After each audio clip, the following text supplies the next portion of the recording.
నువ్వు అని చెప్పి నన్ను ఇక్కడికి మోటివేట్ చేశారు. సో అతను ఇక్కడికి నన్ను తీసుకొచ్చి ఆంధ్ర విద్యాలయాలో జాయిన్ చేశారు బిఏ ఈపీపీలో. సో అక్కడ ఏర్పడిన పరిచయాలు వాళ్ళ ద్వారా సివిల్స్కి ప్రిపేర్ అవుతూనే ఏజ్ లేకపోవడం వల్ల, అప్పటికి ఎంట్రన్స్ సివిల్స్ రాయడానికి ఏజ్ లేకపోవడం వల్ల నేను ఇక్కడ హైదరాబాద్ సెంట్రల్ యూనివర్సిటీలో ఎంట్రన్స్ ఎగ్జామ్ ఎంఏ పొలిటికల్ సైన్స్కి రాశాను. అదృష్టవశాత్తు నాకు అక్కడ సీట్ వచ్చింది. సో అక్కడ వెళ్ళిన తర్వాత యూపీఎస్సీకి ప్రిపేర్ అవుతూనే అది రాశాను. కానీ ఏమైందంటే ఎప్పుడైతే సెంట్రల్ యూనివర్సిటీలో జాయిన్ అవుతామో అక్కడ మనకి ఎక్కువ అకాడమిక్స్ మీద ఫోకస్ ఉంటుంది.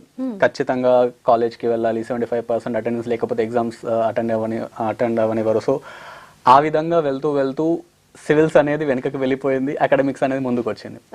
సో అలాగా కంటిన్యూ అయిపోతూ ఎంఏ అయిపోయిన వెంటనే ఎంఫిల్లో ఎంట్రన్స్ రాసి ఇంటర్వ్యూ అయిపోయిన తర్వాత సీట్ రావడము, వెంటనే మళ్ళీ పిహెచ్డి రావడము.